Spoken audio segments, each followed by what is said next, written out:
하겠습니다. 자, 오늘 제목 같이 한번 읽어볼까요? 시작. 나는 기쁨의 존재다. 목적을 이끄는 삶, 우리가 시작을 하게 되는데 오늘 또 마침 추수감사절을 맞이했습니다. 우리 앞에 찬양을 굉장히 많이 부르는 추수감사절 단골 찬양이죠. 근데 부를 때마다 참 가사가 마음에 많이 와닿아요. 제일 먼저 감사할 것은 무엇일까요? 우리가 구원받은 거죠. 영원히 죽을 수밖에 없는 곳에서 우리를 구원하신 하나님의 사랑, 하나님의 은혜, 우리가 감사해야 될 줄 믿습니다. 예수, 우리 구원받은 걸 감사하면요, 자동으로 모든 걸 감사할 수가 있어요.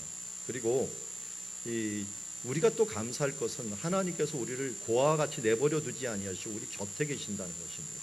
그래서 예수님의 이름이, 또 다른 이름이 뭡니까? 임마누엘, 하나님이 우리와 함께 계시다. 하나님 우리에게 찾아와 주셨어요. 그래서 직접 방문해 갖고, 우리가 가지 못하니까 방문해 주셔서 우리 곁에 계십니다. 그리고 때로는 우리가 사라진 눈물도 지나고 나면은 어느새 그것이 지나갔는가 할 정도로 사라진 눈물도 감사하고, 특별히 우리가 감사할 것은 주 예수를 통해 주시는 평강입니다. 그래서 예수님이 부활하셨을 때 너에게 평강이 있을지어다 라고 맨 처음 인사한 것처럼 하나님께서 우리에게 하나님 나라를 향한 평강을 주신 것, 우리가 감사해야 될 줄 믿습니다. 그런데 우리는 양면적인 부분들도 다 감사해야 돼요. 응답하신 것도 감사하지만 거절하신 것도 감사해야 됩니다. 물론 응답하신 것 당연히 감사하지만 왜 거절하신 것도 감사합니까? 내 뜻대로 했으면 큰일 날 일들이 많았어요. 그런데 그때 거절하고 하나님의 뜻대로 인도해 주신 것들, 우리가 감사해야 될 줄 압니다. 그리고 지나온 걸 보면은 지난 추억들도 감사해야 되고요, 헤쳐나온 풍랑도 감사해야 되고요, 아픔도 감사하고 기쁨도 감사하고, 절망 중에서 위로를 주신 것도 감사하고, 그리고 측량 못할 은혜 주신 것 감사하고, 크신 사랑 감사하는 삶. 3절의 가사가 제일 제 마음에 저는 와닿았어요. 이걸 딱 들을 때부터 길가에 장미꽃 당연히 감사한다라고 하는 생각을 가졌지만, 이 가시까지 감사한가 하는 생각을 가지게 되었어요. 맞습니다. 가시가 있는 것들도 때로는 우리가 감사해야 될 때가 있습니다. 찔리면서 배우고 찔리면서 정신 차릴 때가 굉장히 많기 때문입니다. 따스한 가정과, 그리고 우리에게 소망을 주신 것 감사하고, 기쁨과 슬픔도 감사, 하늘 평안을 감사, 내일의 희망을 주신 것 감사는 우리가 되어야 될 줄 믿습니다. 사람들은 악순환으로 사는 사람이 있고 선순환으로 사는 사람이 있어요. 그런데 악순환으로 사는 사람들의 공통적인 특징은 불평이라는 거예요. 항상 불평해요. 불평하면 어떻게 돼요? 또 불평이 나오고 또 불평할 것이 계속 나옵니다. 그런데 감사하는 사람, 기뻐하는 사람은 항상 감사하고 기뻐하며 하나님께 영광 돌릴 밖에 안 나와요. 그래서 오늘 성경에서는, 오늘 말씀 보죠, 이 범사에 어떻게 하라고요? 감사하라고 했어요. 모든 일에 감사하는 것들은 하나님이 우리에게 명령하신 일인데, 왜냐하면 이렇게 스타트를 해야 되는 거예요. 이걸 안 해버리면, 불평부터 스타트를 하면 이게 거꾸로, 이 물레방아가 거꾸로 도는 것처럼 이제 하나님 앞에 먼저 감사의 삶을, 명령이니까 좀 해라. 우리 어렸을 때 어떻게 가르칩니까? 이거 해라 저거 해라 할 때 기본적인 거, 그거 설득하고 가르칩니까? 이빨 닦거라, 아니면 일찍 자라, 또 이거 이 몸에 좋은 거 먹어라. 이걸 한 명 한 명, 애들 모르는 데서 너 왜 이빨을 닦아야 되는지 지금부터 알려주겠다.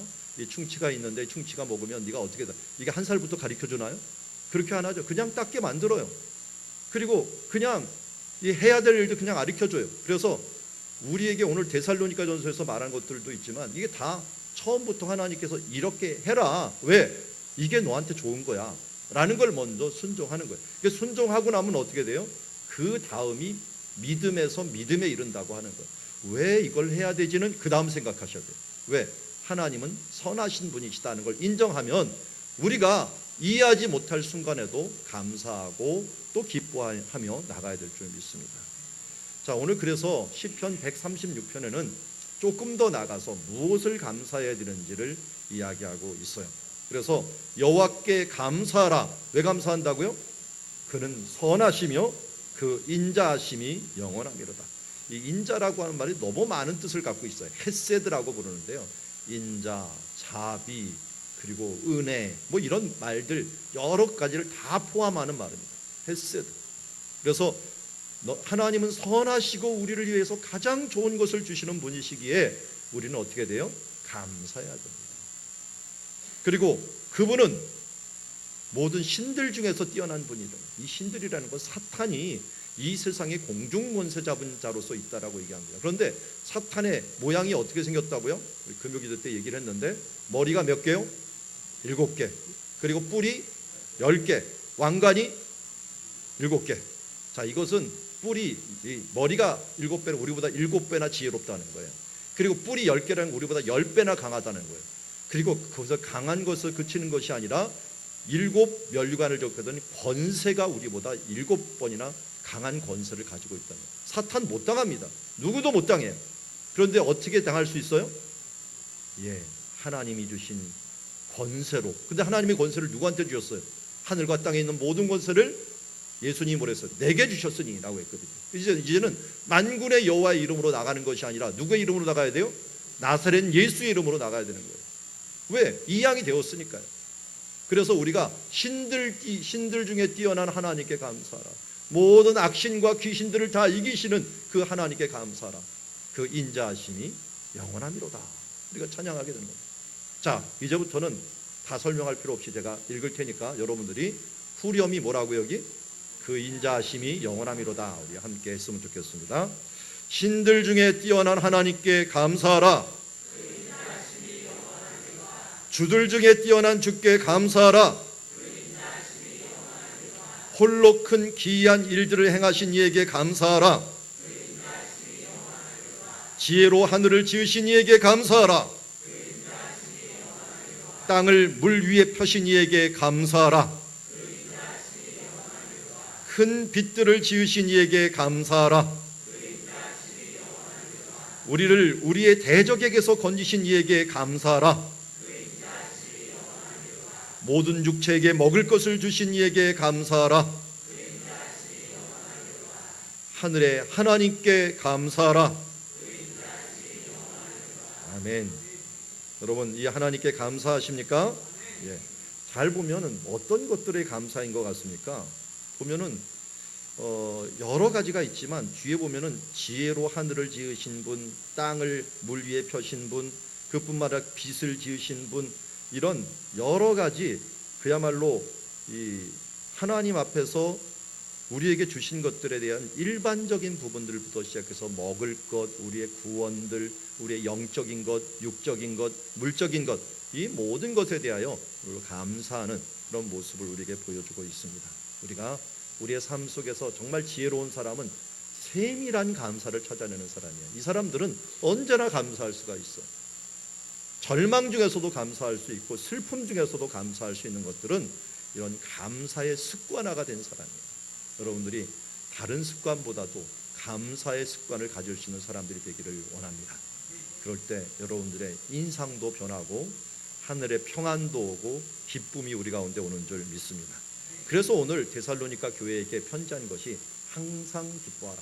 우리 16, 17, 18 요 세 글자 크게 쓴 거 한번 읽어봅시다. 시작. 항상 기뻐하라. 쉬지 말고 기도하라. 범사에 감사하라. 아멘. 이것은 그냥 부탁입니까? 명령입니까? 명령이에요. 우리가 어떤 상황이 되든지 그냥 명령을 하는 겁니다. 데살로니가 교회는요, 사도 바울이 오랫동안 있지를 못했어요. 복음을 전했는데 너무 잘 들었어요. 그런데 잘 듣고 있는데 3주밖에 못했어요. 그리고 나서 유대인들이 막 달려들어가고 박해를 하는 바람에 쫓겨나 버렸어요. 그래서 항상 불안했어요. 제대로 말씀을 전하지도 못하고 가르치지도 못해갖고 성장이 없는 교회가 어떻게 잘 클까 해갖고 디모데를 나중에 보내갖고 그들에게 교육을 또 시켰어요. 그리고서 디모데가 돌아와서 하는 말은, 야, 정말 데살로니 교회가 큰 튼이 섰다라고 하는 말을 듣고 그들에게 편지를 쓰면서 어린 자녀에게 쓰듯이 신앙이 초신자와 같은 이 데살로니가 교회에게 너희가 먼저 내가 일단 다 거두절미하고 이렇게 사는 것이 하나님의 뜻이다 하면서 알려준 것이 바로 오늘 데살로니가서 5장 16, 17, 18절 말씀이라고 할 수 있습니다. 요 뒤에 나오죠. 이는 그리스도 예수 안에서 너희를 향하신 하나님의 뜻이니라 라고 말했는데, 그 뜻이 뭐라고요? 먼저 기뻐하는 거예요. 언제 기뻐해요? 항상 기뻐해야 돼요. 그러니까 내 의지와 상관없고 우리의 상황과 상관없이 항상 기뻐하는 거예요.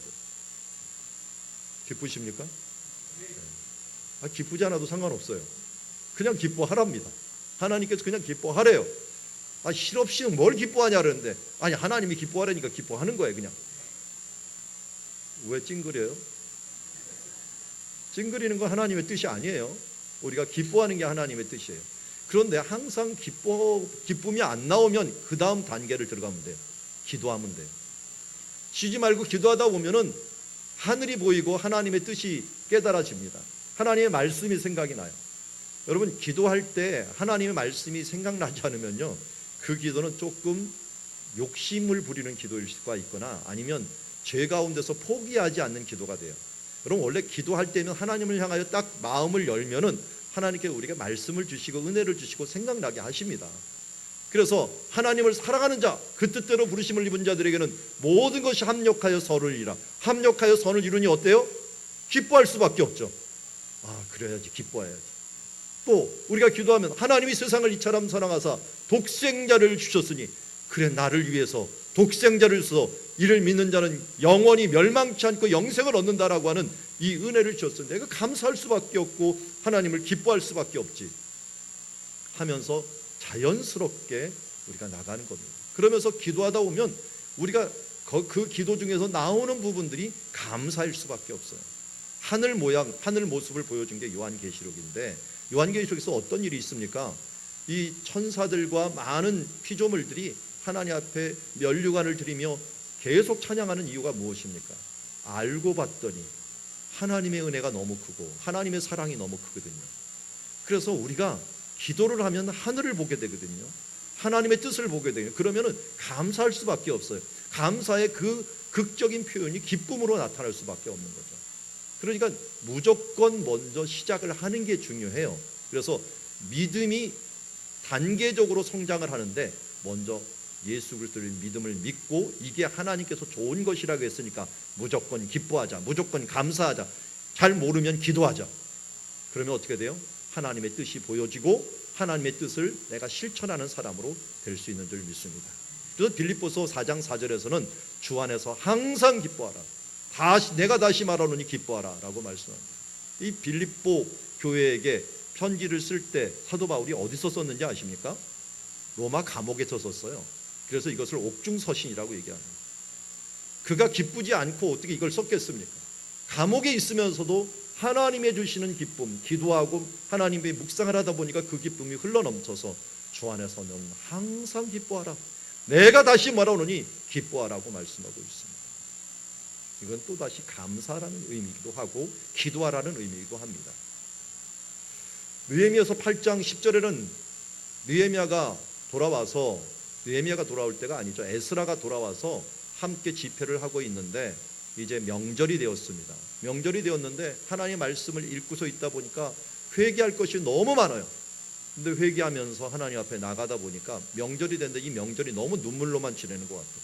그래서 너희들은 이제 이 말씀을 알았으니, 하나님의 뜻을 알았으니 이제 더 이상 근심하지 말고 이 주의 성일 근심하지 말라. 여호와로 인하여 기뻐하는 것이 너의 힘이라 라고 말씀해 주셨습니다. 여러분, 우리의 힘이 어디서 나와요?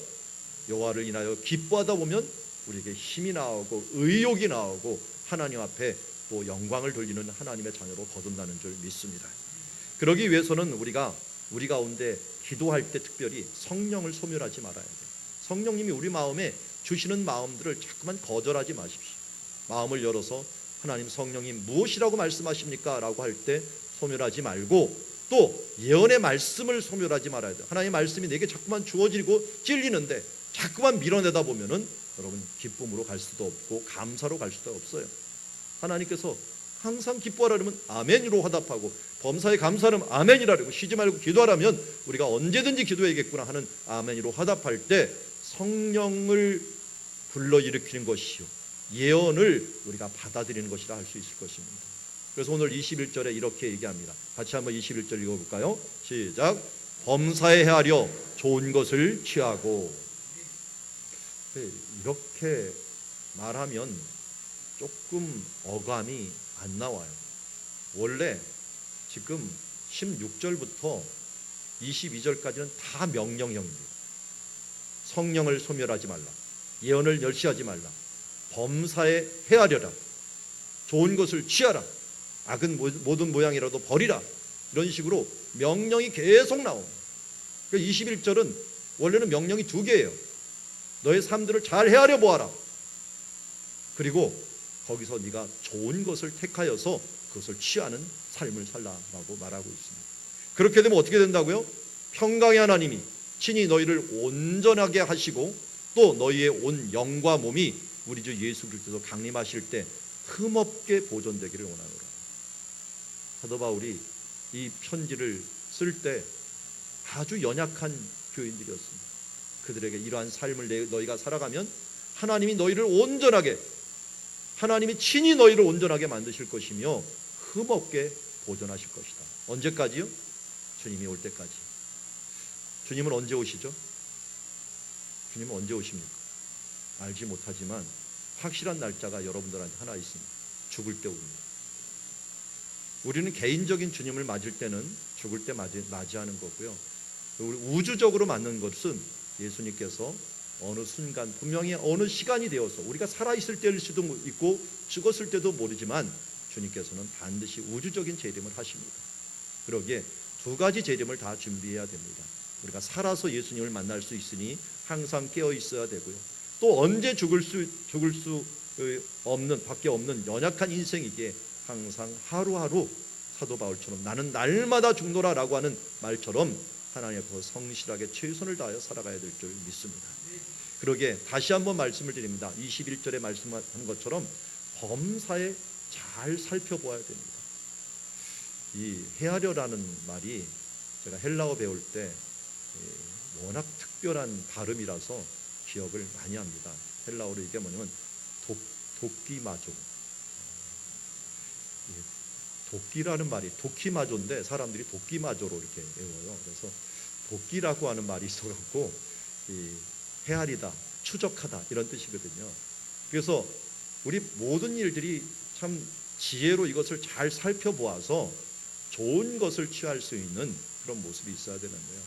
여러분들, 우리가 지금 목적이 이끄는 40일을 하지만 나도 모르게 삶이 자꾸만 많이 흐트러져 있어요. 우리가 한 12년 전에 우리 비전 축제로 목적이 이끄는 40일을 한번 했었습니다. 그런데 거의 다 잊어버렸어요. 저도 책을 한번 다시 봤어요. 목적이 이끄는 삶 다시 보는데 내가 본 거 맞나? 이게 10여 년 전에 보니까 줄은 다 쳐놨는데 생각이 하나도 안 나요. 저만 안 나는 거 아니죠? 여러분들도 안 날 거예요. 그러면 이게 생각이 안 난다는 건 이때 결심한 것도 생각이 안 나는 거예요. 그래서 여러분 이 비전 축제 한번 쭉 보시면은 의외로 내가 잊어버렸던 것을 정돈하는 시간을 가지게 될 겁니다. 그래서 믿음의 사람들은 정돈하고 처음 보는 사람들은 이제 새롭게 정립하는 그런 시간이 되었으면 좋겠습니다. 조금 이 자세한 것들은 말씀을 못 드리지만 이거 한번 보시죠. 안 가지셨습니까? 이걸 다 보시면 앞에서부터 우리 지난주에 했던 부분들이 쭉 나가면은 어디까지 했냐면 이제 영적인 점검, 나의 기도까지 했습니다. 나의 기도까지 하셨고 이 기도 저도 다시 한번 오늘 아침에 다시 적었어요. 나의 기도를 한번 다시 적으면서 하나님의 뜻에 맞는 기도를 한번 적어보고 그리고 내 영적인 부분들을 점검을 하고 여기 신구약 성경 읽힐 표도 있습니다. 제가 원하기는 여러분 이번 기회는요. 성경은 우리의 거울이거든요. 거울 중에 제일 좋은 거울은 예수님입니다. 그래서 다른 성경들도 여러분들 힘이 되면 많이 읽으시고요. 최소한 사복음서는 다 읽었으면 좋겠어요. 사복음서는 예수님의 모습을 다양한 모습으로 비추어진 거거든요. 그 복음서 이 마태, 마가, 누가, 요한 요 정도를 여러분들이 반드시 읽으셔갖고 이번 기회에 예수님을 통하여 나의 삶을 돌아볼 수 있는 하나님의 모습이 예수님으로 나타났기 때문에 그분들을 바라볼 수 있는 그런 시간을 가졌으면 좋겠고요. 그리고 그 뒤에 한 14페이지부터는 우리가 일정에 대해서 자세히 소개를 해놓았고 15페이지에는 우리가 사명으로 여기는 이 5가지 사명이 무엇인가, 5가지 목적, 우리에게 주어진 목적이 무엇인가를 이 글로 다 써놓았습니다. 이 부분들 한번 보시고 이제 목적이 이끄는 40일이 어떤 것인가, 또 그것의 기대가 무엇인가 하는 부분들을 보았고, 우리가 책과 그리고 소그룹 교재, 성경 암송, 또 가이드북 이런 부분들을 설명을 해놓았습니다. 그럼 밖에 우리 교회에서 구입을 해서 조금 싸게 판매를 하고 있으니까요, 이 목적이 이끄는 삶 하루에 한 과씩을 보시면 됩니다. 한 과씩 보고 새벽 예배 참석하시면 다 볼 수 있는 것들이니까요, 그렇게 보시고, 여기 보면 소그룹 나누는 주제들이 있습니다. 뒤에 주제들이 있으니까 그 주제들도 나누고, 그리고 일하시는 분들을 위해서도 기도해 주시고, 이 맨 뒤에 보면은 특별 새벽기도 작정서가 있습니다. 여러분 스스로 한번 작정해 주시고, 그리고 스티커를 매일 드리니까요, 잘 드리고 나면 우리 기도팀에서 선물을 준비한다고 합니다. 여러분 그 선물까지도 좀 받을 수 있기를 바라고, 여기 71페이지부터 캠페인 기도 제목이 있으니까요, 이 기도 제목 놓고도 여러분들 함께 기도해 주시면 좋겠습니다.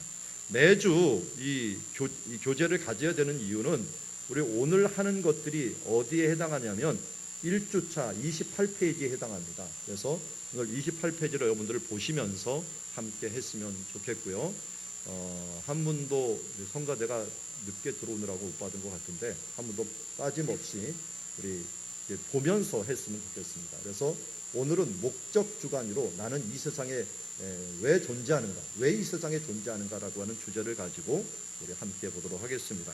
한마디로 왜 존재하는가를 좀 쉽게 말하면 나는 왜 사나? 왜 사나?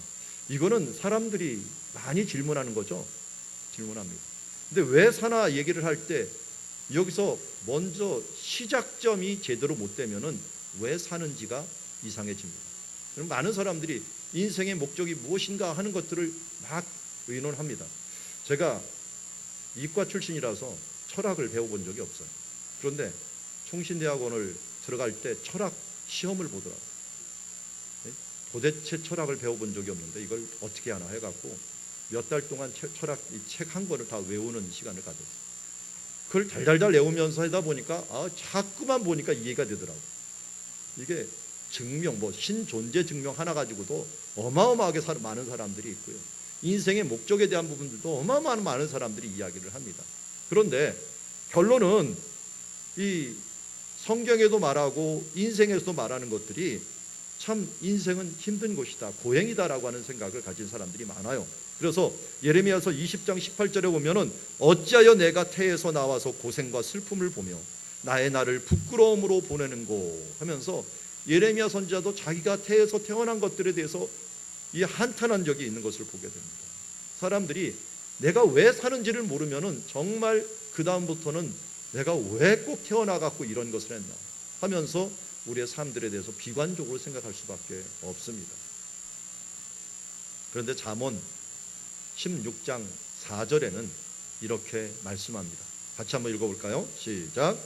여호와께서 온갖 것을 그 시음에 적당하게 지으셨나니 악인도 악한 날에 적당하게 하셨느니라. 아멘. 그러면 어떤 존재도, 특별히 가장 나중에 만든 인간이라고 하는 존재는 그 쓰임에 분명한 위치가 있고 필요가 있다는 것입니다. 자, 먼저 그래서 왜 사는가 하는 것들은 어디서부터 시작을 해야 됩니까? 여호와께서부터 시작합니다. 여호와로부터. 왜요? 그분이 창조자이기 때문에. 오늘 새벽에도 말씀드렸지만 여기 제가 종을 만들었습니다. 종을 만들었는데 종을 만들 때 무슨 목적을 가지고 만들었어요? 이 종을 울릴 수 있도록 만들었죠. 근데 이 종을 가지고 컵으로 쓰면 됩니까? 안 됩니까? 컵은 여기 있어요. 컵을 갖다가 종으로 쓰면 어떻게 됩니까? 깨져요. 박살나요. 그러니까 자기 위치의 쓰임에 맞게 만드는 거예요. 그러면 누구에게로 돌아가야 돼요? 우리가 왜 사나 하는 것들은 우리를 만드신 분으로 돌아가야 됩니다. 그 만드신 분이 여호와이기 때문에 여호와가 뭐라고 얘기했냐면 온갖 것을 그 쓰임에 적당하게 만드셨다라는 거예요. 우리의 인생의 의미는 우리 자신이 찾는 것이 아니라, 우리 자신에서부터 시작되는 것이 아니라 하나님으로부터 시작이 됩니다. 사람들은 자꾸만 얘기합니다.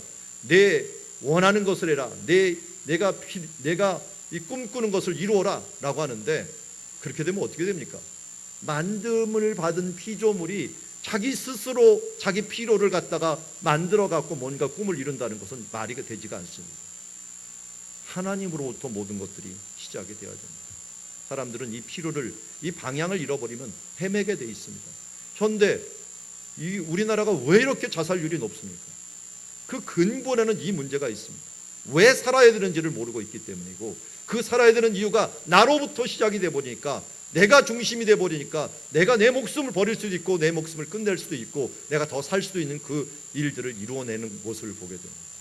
불신자들이 가지는 그런 특징들이 바로 내가 인생의 주인인 것처럼 생각을 하면서, 그러다 보니까 뭔가 좌절이 생기면 그냥 스스로 내 인생 내가 마음대로 할 수 있다라고 생각을 합니다. 성경은 완전히 그 부분들에서 반대로 얘기합니다. 하나님께 우리의 생명의 고난이 있고 하나님이 우리를 창조하셨다라고 하는 부분을 잊지 말라고 합니다. 우리도 모르는 사이에 하나님께서 가장 필요한 부분에 우리가 위치할 수 있도록 지금 인도함을 받고 있다는 것도 잊지 말아야 될 줄 믿습니다. 헝가리에서 2차 세계대전 때 나치들이 포로들을 수용해 놓았습니다. 그곳에 수용해 놓다가 이제 전쟁 중에 연합군이 폭격을 하면서 포로들이 뭐 할 일이 없으니까 공장의 오물을 처리하는 일들을 계속하고 있었습니다. 근데 오물 처리를 계속하다 폭탄이 공장에 떨어지면서 공장이 다 부셔져 버렸습니다. 이제 오물 처리고 뭐 일할 것도 하나도 없어졌어요.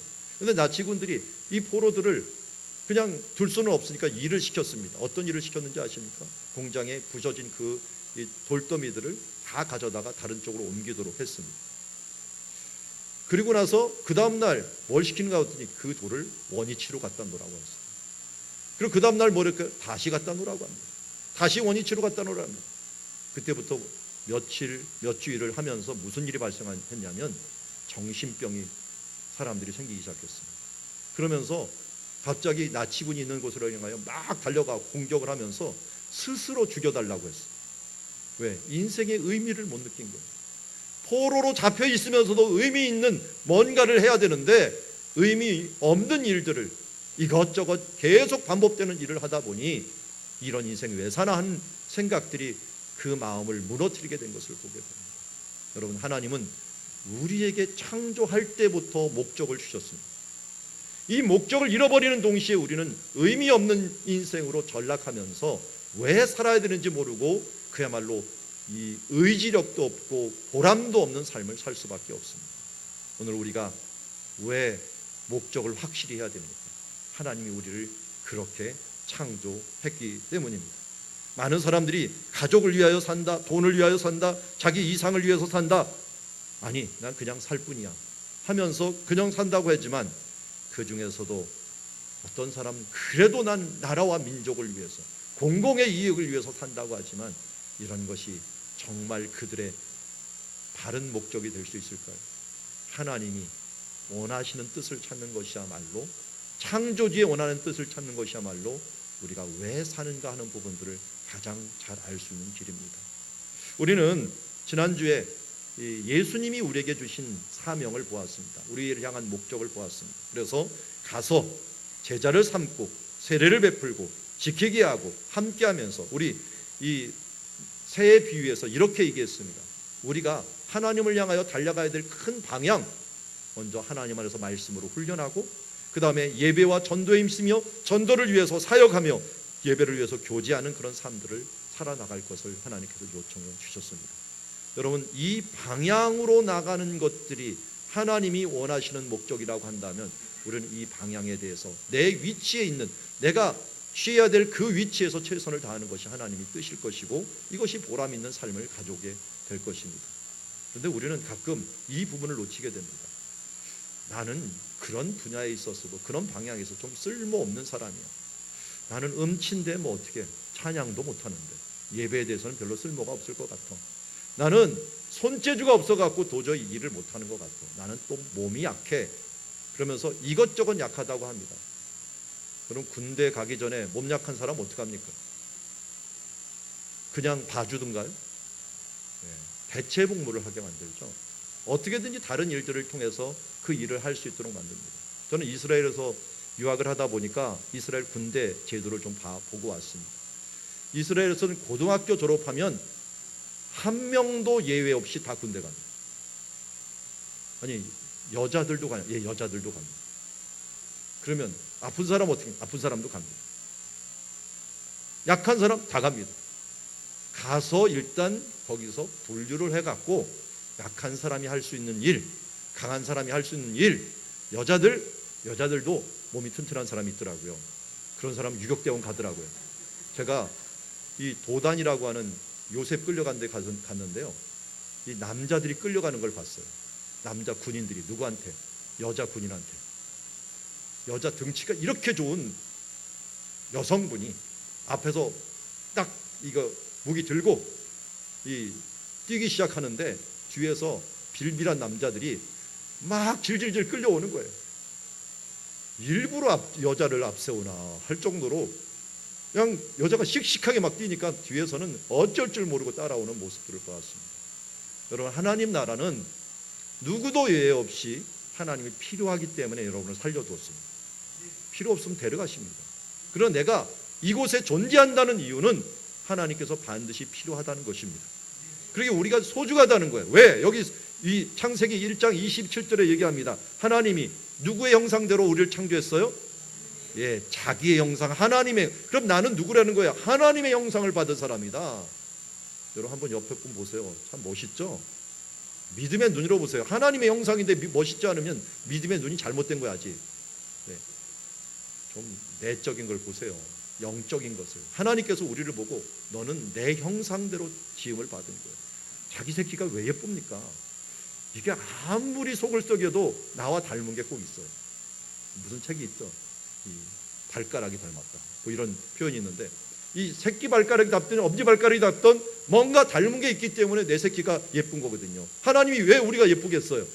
하나님 형상대로 지음을 받았으니까 얼마나 우리가 예쁘겠습니까? 그리고 또한 우리에게 어떻게 했어? 하나님이 그들에게 그래서 예쁘니까 어떻게 했다고요? 복을 주신 거예요. 하나님이 복을 주시고 하나님의 복 중에 하나님은 사랑이라고 했으니 최고의 사랑을 그에게 부어주신 것입니다. 얼마나 우리가 복을 받은 존재입니까?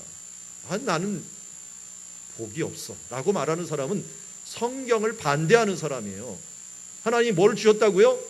복을 주셨다. 나는 복덩이다. 다시 한번, 나는 복덩이다. 네, 나는 복의 근원입니다.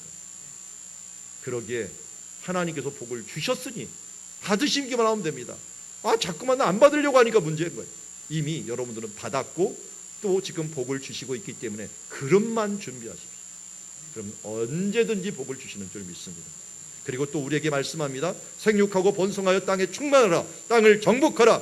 바다의 물고기와 하늘의 새와 땅에 움직이는 모든 것을 다스리라 하면서 우리에게 통치권을 주셨습니다. 여러분, 그래서 세상에 벌벌 떨지 마십시오. 특별히 어제 쥐가 한 마리 나타났는데 제 사모가 소리를 왁 지르면서 나한테 오는 바람에 무슨 큰일 나는 줄 알았어요. 쥐가 저 앞에 죽어 있대요. 발발발 떨면서 죽고 있대요. 그래서 제가 보니까 좀 더럽기는 하더라고요. 그래도 무서운 거 아니잖아요. 여기 뭐라 그랬어요? 정복하라, 다스리라. 나는데 왜 쥐새끼만 보고도 이렇게 놀라요? 그러니 사탄을 보면 어떻게 하라는 거야? 사탄이 더 무서운 큰 쥐로 나타나면 어떻게 하라는 거야? 사탄한테 도망갈 거예요, 어떻게? 물론 처음에는 그럴 수 있죠. 처음에는 좀 무서울 수도 있지만 우리가 예수 믿는 사람들이 그 정도는 어떻습니까? 그럼 앞으로 우리 교회에서 쥐 나타나더라도 나사렛 예수 이름을 명하노니 이 두려움아 물러가라 이렇게 선언하면서 여러분 쥐의 꼬리를 짚고 확 던져버리면 됩니다. 제가 어렸을 때 우리 집에 부뚜막에 쥐가 나타나갖고 이 뛰어가는 놈을 쥐 꼬리를 탁 잡고 휙 들었는데 이놈이 나를 물러가라고 확 던져버린 적이 있어요. 그래갖고 지금도 쥐 하면은 좀 꼬리 잡는 게 좀 겁이 나는데 어제도 제가 결국은 죽여가 꼬리 잡고 던지는데 옛날 생각이 나더라고요. 저 산 위로 덤벼놨으니까 여러분들 뭐 여기까지 올 것도 없습니다. 철조망 뒤로 넘어갔습니다. 여기까지 오지는 않습니다. 어쨌든 여러분 이런 것들 다스리라고 주신 걸 갖다가 왜 겁을 냅니까? 하나님께서 우리에게 다스리라는 것들 세상에 대해서 겁먹지 마시고 이제 예수 그리스도 이름으로 승리하면서 나가길 원합니다. 왜? 우리는 소중한 존재이니까.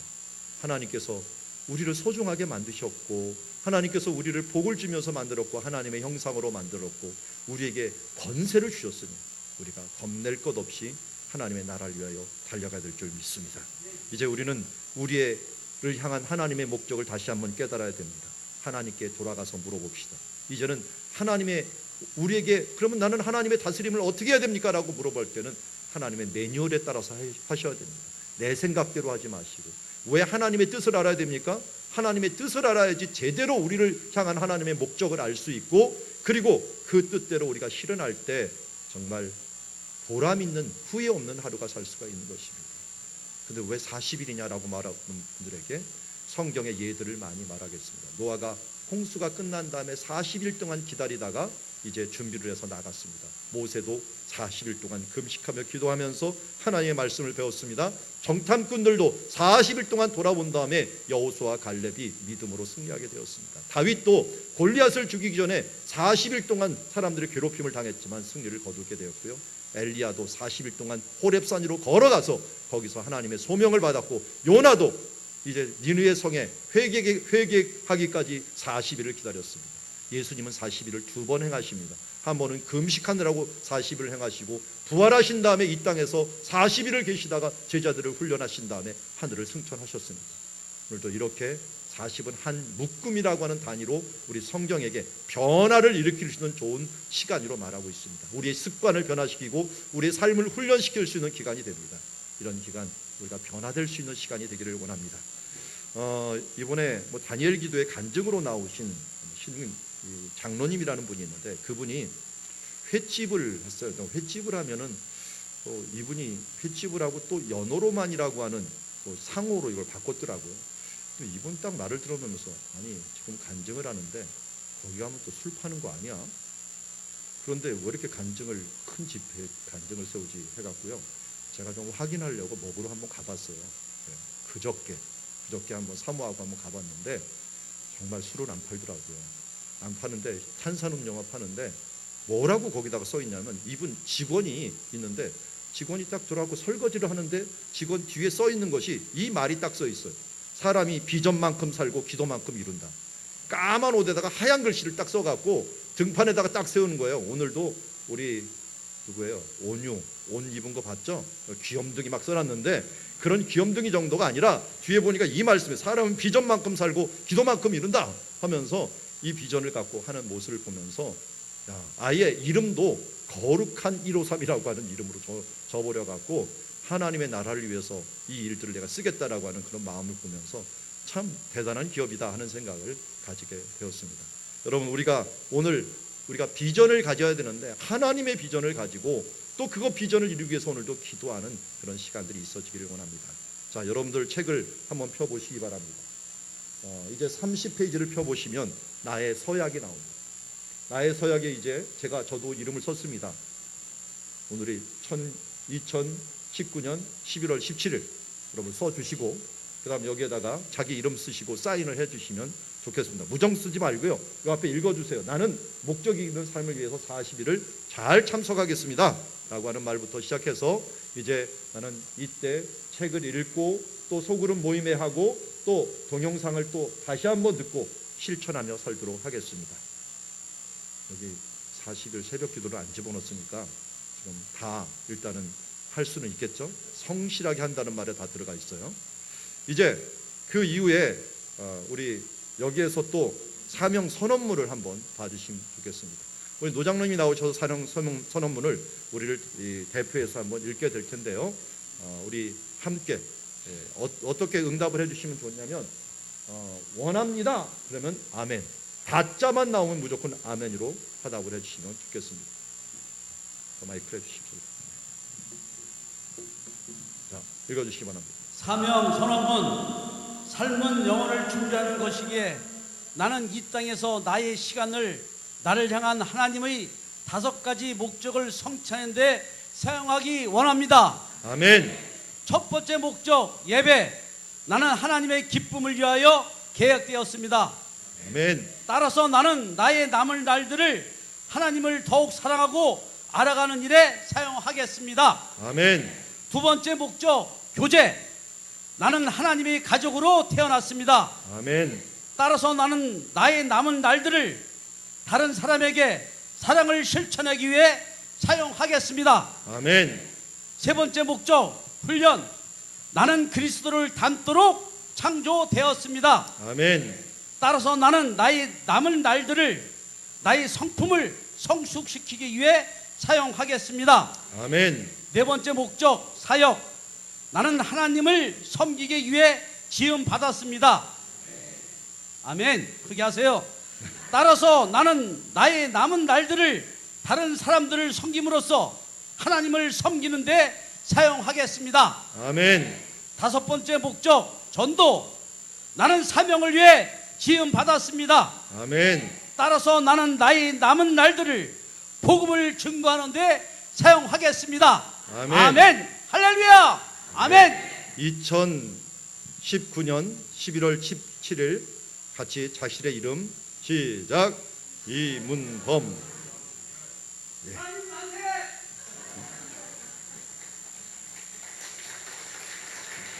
예, 감사합니다. 우리 다시 한번 여러분들에게 숙지시키겠습니다. 이번 주에 할 일은 특별 새벽 기도회와 수요 예배, 금요 기도회를 여러분들이 성실히 참여하는 것입니다. 두 번째, 매일 목적이 이끄는 삶, 이 책이 있는데요. 책을 한 과씩, 매일 한 과씩 읽으시면 되겠습니다. 오늘 1과를 읽으셔야 되고요. 이제 한 과씩 읽어 나가시면 되겠습니다. 여기 진도표가 있으니까 그에 따라서 읽어주시면 되겠고요. 그리고 소그룹 모임, 특별히 우리 순 모임이 있는데요. 이 모임에 더욱더 성실히 참여를 해주시면 감사하겠습니다. 그리고 성경 구절이 책을 읽을 때마다 하나씩 있습니다. 그 구절을 여러분 짧게라도 꼭 암송하고 읊조리는 시간이 되기를 원하고요. 우리 교회에서 정오에 우리 전교인 단톡으로 정오 기도를 드릴 것입니다.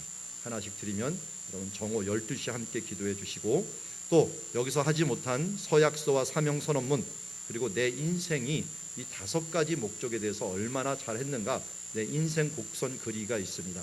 소그룹 모임 때 다시 한번 해보시면서 우리가 돌아보시고, 다음 주일은 우리가 예배 주일이 됩니다. 그 예배 주일에는 예배에 힘써야겠죠. 특별히 10분 전에 오셔서 앞자리부터 앉아주시면서 말씀을 사모하는, 예배를 사모하는 그런 주간이 되기를 원합니다. 우리는 이제 목적 이끄는 40일을 오늘부터 시작을 하고 있습니다. 하나님의 비전이 나의 비전이 되고, 그리고 우리가 비전만큼 살고 기도만큼 이룬다라는 이런 캐치프레이처럼 우리가 비전을 품고, 또한 하나님의 능력의 일꾼이 되기 위해서 기도로서 이루어 나가는 삶이 되기를 주의 이름으로 축원합니다. 기도하겠습니다.